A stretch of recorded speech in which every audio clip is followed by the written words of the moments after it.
reduce the firm's cost of production. Before now, we talked about industry. An industry is a combination of firms. So different firms make an industry. But what is a firm itself? A firm is a business.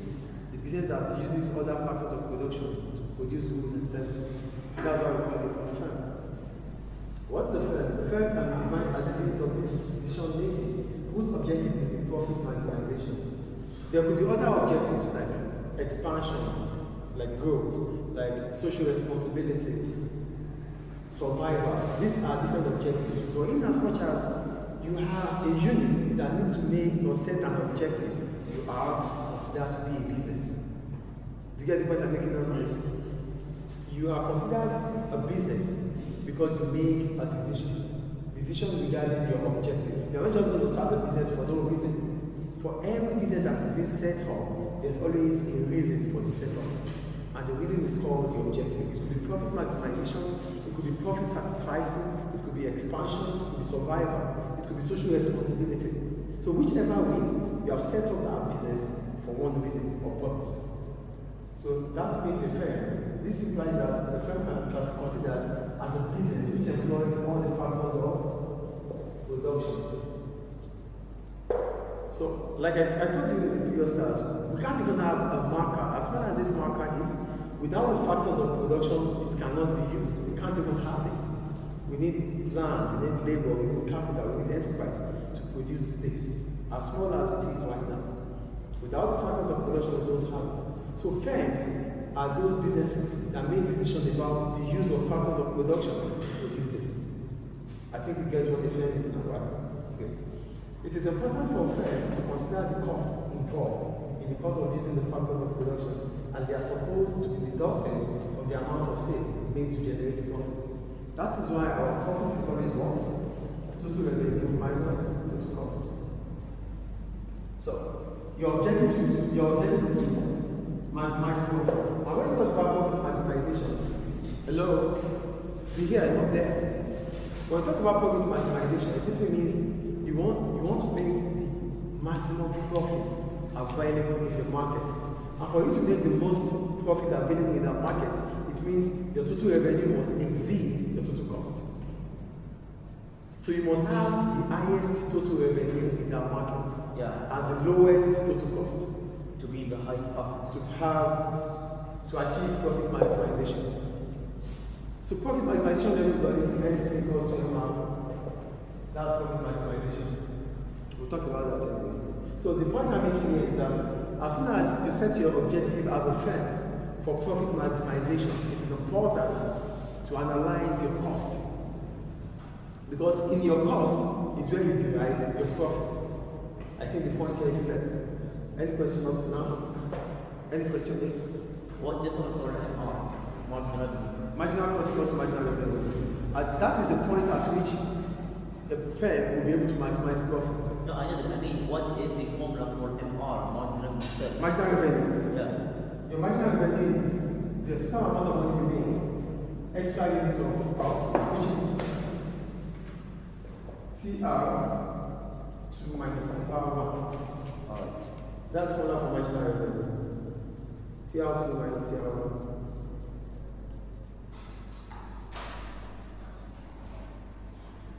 Shall we move on? Yeah. So, at this point in time, that's what you need to put into consideration, the cost of your production, because in there you can derive the profits made. So that takes us to the short-term costs. When we talk about short-term costs, we're simply talking about the expenses incurred by a business when one factor of input is what fixed and others are variable. So here I wrote short-term costs. These are expenses incurred during the production process where at least one factor input is fixed. Example, the plant, machinery, equipment, they are fixed at that point in time. While others are variable, such as labor and raw materials. These ones are able to change at any point in time. But we call it a short one because at that period of time, there's always going to be a factor input that is fixed, that we cannot quickly change. That's why it's in the short one. When it's the long run, all the factor becomes what? Variable.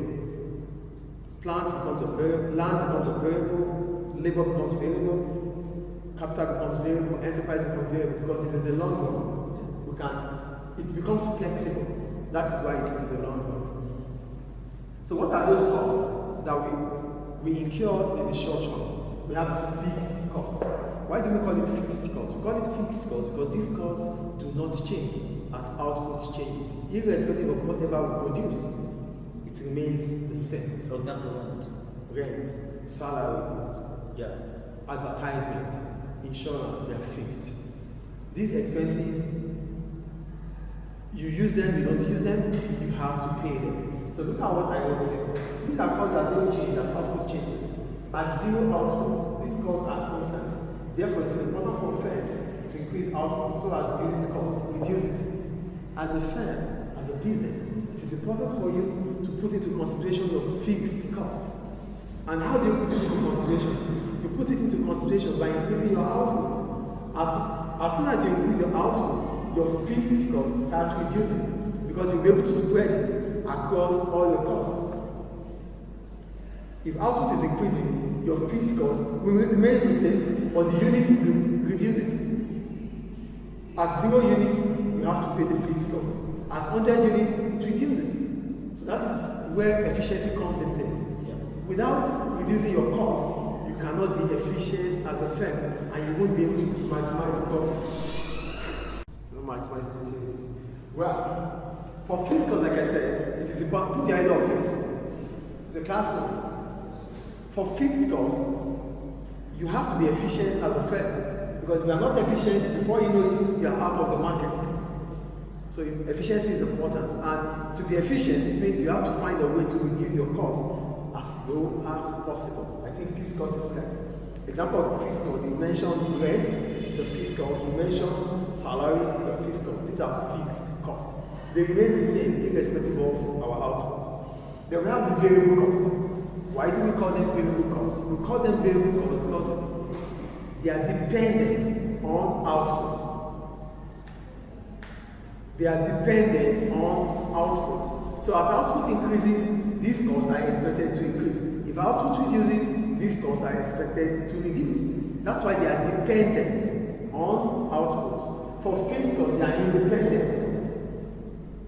They are independent, but variable costs are what? Dependent. I think we're clear. Are they clear, please? Do we understand or not? Yes. Okay, good. Now, what are the cost measures? We have total cost, which is the combination of the fixed and variable cost.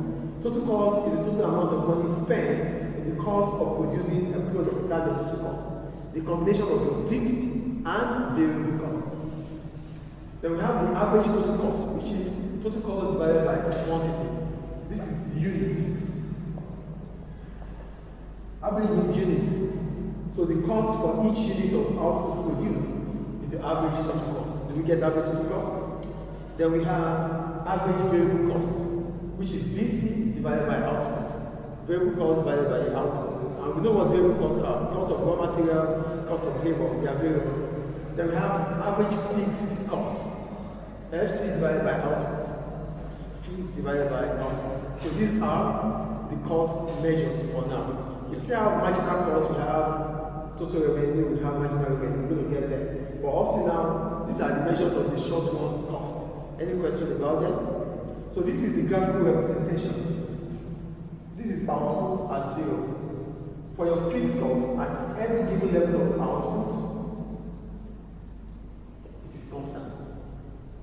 Irrespective of whatever your output is, you have to pay it at every given level of output. For your variable cost, like I said earlier, it is dependent on output. So as the output increases, your total variable cost increases. Clear?